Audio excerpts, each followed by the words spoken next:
What's up guys, welcome back to another monster video. So in today's video we have the monster Dakuabenja, and this is the newest a monster in the bounty hunt exclusive. Like he's basically the bounty hunt exclusive monster basically.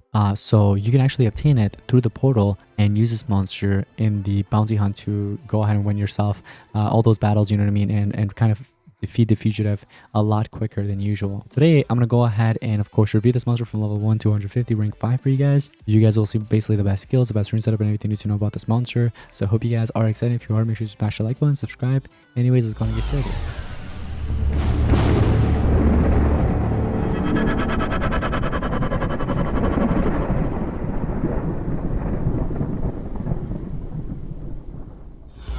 Alrighty guys, so take a look at this. We have the monster here and it's ready. So we have 9,000 cells. Huge thanks to Social Point for sponsoring this video again. They went ahead and gave me basically everything you'll see in today's video.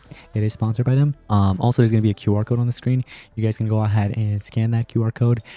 You know, get a easier access if you're playing on a computer. Go ahead and get the game basically. If you don't have it already, obviously. If you don't have it, what are you doing, by the way? But wow, look at that. That's a ninja star, right? Like became like oh, that's actually insane. So is he supposed to be a ninja? I think he is, right? Oh yeah, look at that. Never met a ninja, but he's sure he could beat one or beat one. Pretty sure that's actually a ninja if I'm not mistaken. I like it. I like the design. The design is cool. I actually talked about it on my previous video when we did the review for Bounty Hunt. You know, just checking out the new Bounty Hunt and everything. I literally mentioned that, man, the design, they did a great job. So Social Point, whoever's the designer, man, you guys gotta give them a raise. Like most of the monsters recently, they've had like a great design. Look at this. That's so awesome. But let's go ahead and of course start ranking this monster up. At rank 1 you get immunity to control. Now at rank 0 you have hardened, then you have immunity to control.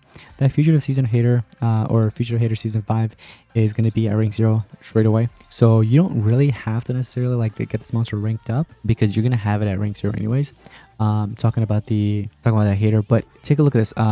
You do get another hater though. Now here's the thing, you can either stay at rank 0 or you can go for rank 3. I wouldn't go for rank 1. Like the only time I would go for rank 1 is like, let's say if you have like extra bit of resources to rank this monster up to rank 3, because you're either going to want to get a rank 0 or a rank 3. That's really it. I would honestly do rank 2 only if you have, you know, extra resources to max this monster out or get it to rank 3 at least. But looks like straight away we actually unlocked Cold Blood.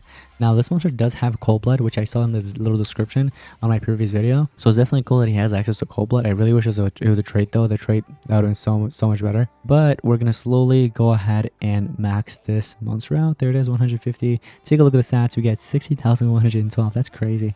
1.765 and then 30,400 speed. Did they change the text? Why does that text look so small? Is it because there's so many numbers? I assume so, right? These ones look so big except this one.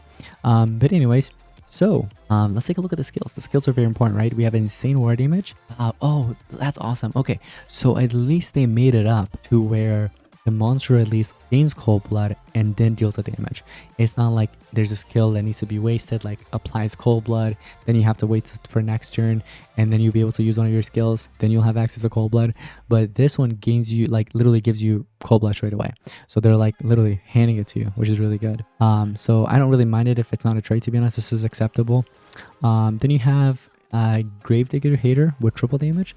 So for those guys that are going to pick this monster up at rank 0, you do have this skill right here helping you out, basically giving you double the triple damage. You know what I mean? You're going to have triple damage from this and then another triple damage here. Looks like we have Astral Flash, which is a dark weakness to one enemy, and then massive dark damage. I like the fact that they're being applied first before dealing the damage. You know what I mean? You have the dark weakness, you have the Cold Blood there being applied before you're dealing the damage. That's really good. That's huge. Void Step is a moderate dark damage for all enemies, gains a random elemental hater. Okay. Gains Cold Blood, deals moderate war damage. Oh, this one's not bad either. So you'll basically essentially have like 2 Cold Blood skills. I like the random elemental hater, but I want a guaranteed Cold Blood just in case if this one runs out or gets cleansed. But then again, the thing is, okay, so this one's single circuit, the other one's AoE.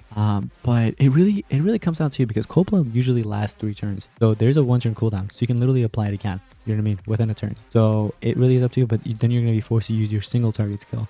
So if you want to run an AoE, then that might be something you want to do. This one's actually not bad since it's spammable as long as you have the stamina. Yeah, they're all really good skills, but honestly, I'm going to keep 2 singles and 1 AoE, and then you have the self-support skill. Now take a look at the ultimate, ninja.exe. Okay, so this one responds to stacks for small enemies, and then deals very heavy war damage to all enemies, applies bleeding to all enemies, and then freezing. This monster essentially just becomes like a denier in a way, you know what I mean? Because, I mean, aside from very heavy war damage, PRing, like opening up the path and then bleeding with freeze, come on. Now, here's what I thought about, right? With this monster, you don't really have to open up the path for him. He has like a pierce, but he doesn't have the pierce, you know what I mean? Cold Blood is basically pierce, but just like a downgraded version. So therefore, you don't really need any like trade disablers really.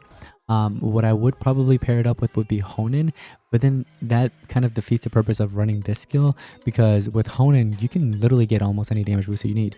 That Gravedigger hitter, you might be able to get it as like a, well, that will probably get replaced with like a random council hater or something like that.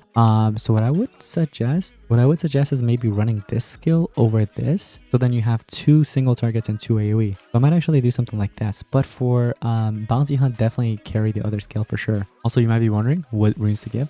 Here's what I recommend, okay? If it's for bounty hunt, you want to do triple strength, but if it's for, let's say, regular, you know, regular battle, you want to do 2 speed and 1 strength. You can also do 2 strength and 1 speed if you want to make the monster a little bit more stronger. But honestly, if you're paired up with a damage booster like Onin or someone else, then I'd probably just do one strength really. That should be enough to really just eliminate your opponents. When it comes down to relics, you can go with Starsealer's Sword to give you stamina. For banner, you can go with something that, you know, either heals you or gives you stamina or whatever it may be. Like, I might actually do the Righteous Cord because there's a minor damage boost that you can also get when revived. You know, you get stamina and all that good stuff. Also, healing a little bit can help. If you don't have Starsealer's Sword, I would go with a banner that gives you stamina, because you do need stamina. Now, let's go ahead and take this monster to battle. And here is obviously the allies. So you want to make the speed a little bit close. You want the Honen to take in the first turn. So let's say there is no, you know, anticipation monster. So what you can do is you can start off with literally any of these 2 skills. I'm going to do this one right here. Looks like we had a damage increase. That damage increase, I'm pretty sure that's actually a double damage. You can tell by the way it looks, by the way. And then I'm going to do this one. Looks like it gave me Fire Hater plus another damage boost, which is pretty sweet. I'm going to do another damage increase. It looks like that one is either a 50 or 25. I'm going to do another one. And you want to kind of keep going until, you know, obviously you can't anymore. Or I guess try to get that triple damage, because that's a skill you kind of sacrifice by using Honen on your side. So if you could get that triple damage, that would be pretty sick. But let's see what we have here. We have double damage. There's a 50% and 25% damage boost.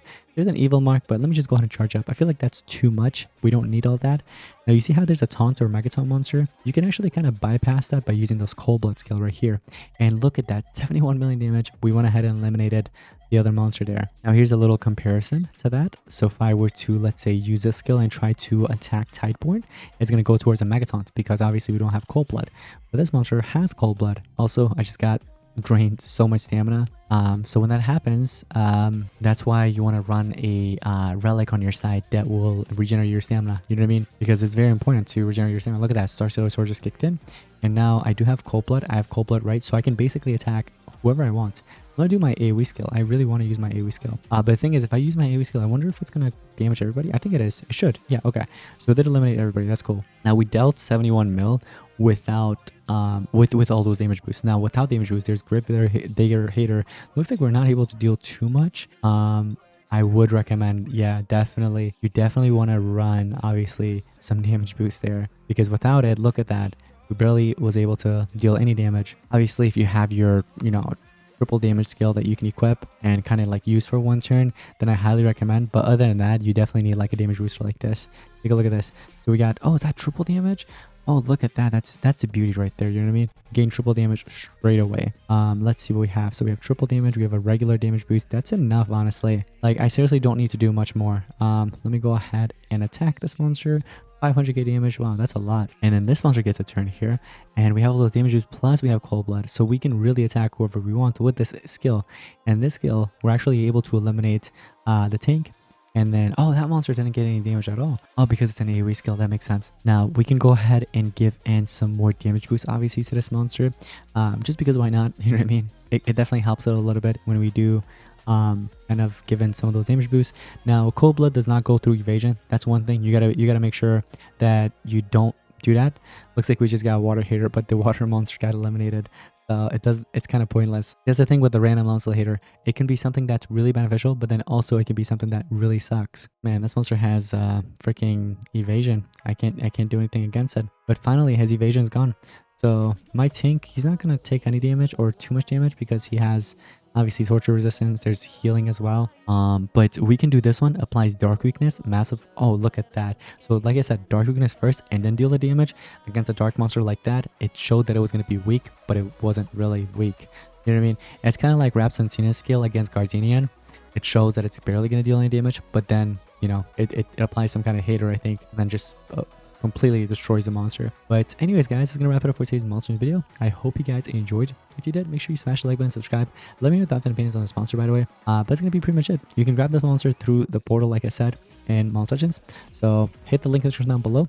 It'll take you straight into the game, or like I said, scan that QR code and you'll be able to kind of have an easier access if you're playing on a computer.